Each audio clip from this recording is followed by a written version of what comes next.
Europe 1, il est 7h40, vous écoutez Mathieu Béliard. Votre invité Mathieu, le secrétaire général adjoint de la CFDT Cheminots, Rémi Auffrère-Privel. Bonjour Rémi Auffrère-Privel. Bonjour. Juste pour remettre dans le contexte, pour nos auditeurs, la CFDT Cheminots qui est dans le mouvement contre la réforme des retraites, c'est pas le cas de la centrale CFDT qui attend aujourd'hui le Premier ministre. On va en reparler. Information Europe 1 ce matin de notre journaliste Jean-Rémy Baudot du service politique de la rédaction.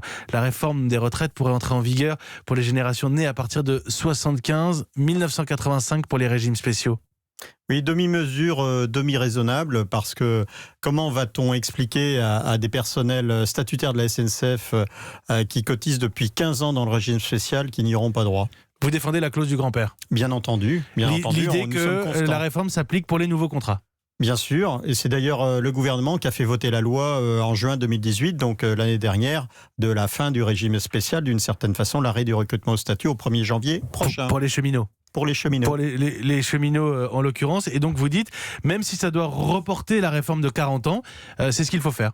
On ne peut pas dire que ça reporte la réforme dans 40 ans, puisque les cheminots au statut peuvent avoir un droit d'option.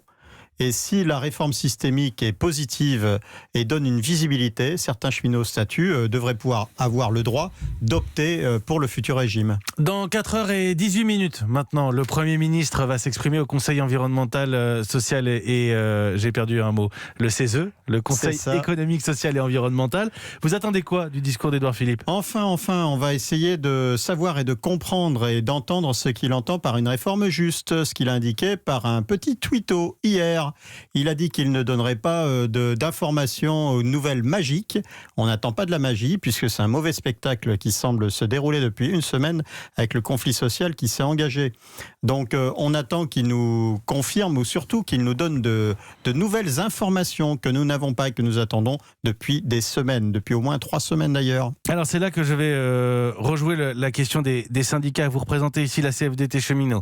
La CFDT, dont le secrétaire général est Laurent Berger, c'est toujours dite pour cette réforme des retraites vers un système par points, tant qu'on ne touchait pas aux paramètres, à savoir la durée de cotisation, le niveau des pensions, et ça, nos auditeurs l'ont en tête aujourd'hui. Quelles sont les lignes rouges dans le discours d'Édouard Philippe aujourd'hui ?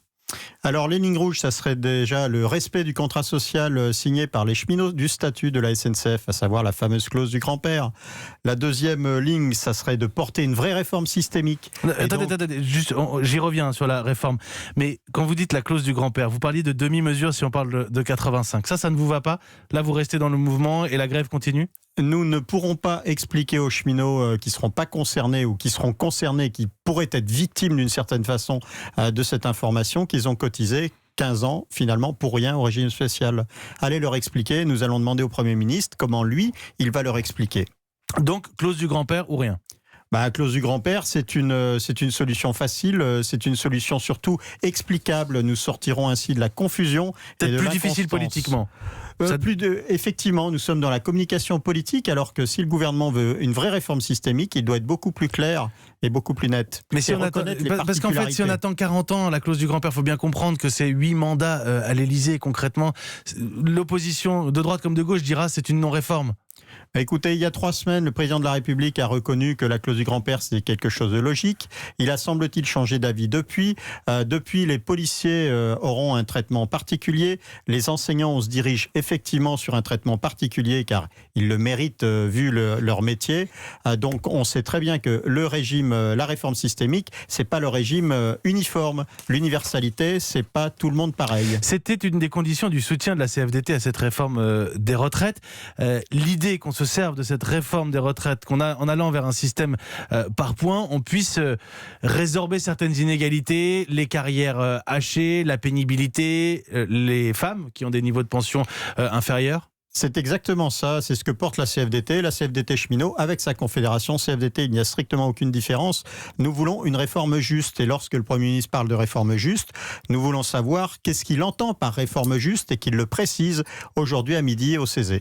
La question concrètement, c'est que s'il n'y a pas de réponse sur ces critères dont on vient de parler, vous considérez que c'est une ligne rouge aussi et le mouvement continue? Ça va être très difficile pour le mouvement syndical, notamment la CFDT cheminot, mais plus largement peut-être pour la Confédération CFDT, de poursuivre sur la voie de la défense indéfectible de la réforme systémique si le Premier ministre ne fait pas une vraie ouverture. Il ne s'agit pas de reculade, il s'agit d'être raisonnable et de trouver les voies d'un compromis gagnant-gagnant. Et surtout pour montrer que finalement cette réforme, elle est utile pour tous. Toujours pas question, malgré le rapport du Conseil d'orientation des retraites, pour la CFDT de toucher aux paramètres, durée de cotisation, etc., montant des pensions, âge de départ?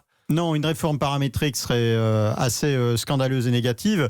En gros, si on veut nous faire travailler plus longtemps avec une pension moindre, évidemment, nous ne pourrons pas l'accepter. Si on touche à un de ces paramètres, c'est aussi une ligne rouge pour vous? C'est problématique. L'important de cette réforme, c'est vraiment qu'elle soit systémique. C'est-à-dire qu'elle nous ouvre des solutions durables et pérennes pour les 40 et 50 prochaines années. Mais FO et la CGT disent ouvertement ne rien attendre de ce discours à midi. Quand je vous écoute en filigrane, vous avez des attentes, mais peu d'optimisme. Nous avons toujours une part d'optimisme. Par contre, cet optimisme a été quand même largement entamé. Notre patience a été largement entamée ces dernières semaines, puisque nous avons dit au gouvernement que nous ne voulions pas aller au conflit. Il nous a contraints au conflit. Lui aussi, pour sa communication politique, semble avoir besoin de ce conflit, ce qui est très regrettable pour l'ensemble des salariés et surtout des usagers aujourd'hui. Le gouvernement a perdu un allié avec la CFDT ? Il ne s'agit pas de ça. Il a toujours un interlocuteur, il a toujours un syndicat qui veut négocier. Charge à lui de lui offrir les possibilités de retrouver les voies du dialogue social. Rémi Aufrère-Privel, merci beaucoup. On va suivre maintenant. Vous êtes le secrétaire général adjoint de la CFDT cheminot, je le rappelle. Merci d'être venu répondre à nos questions. Merci à vous.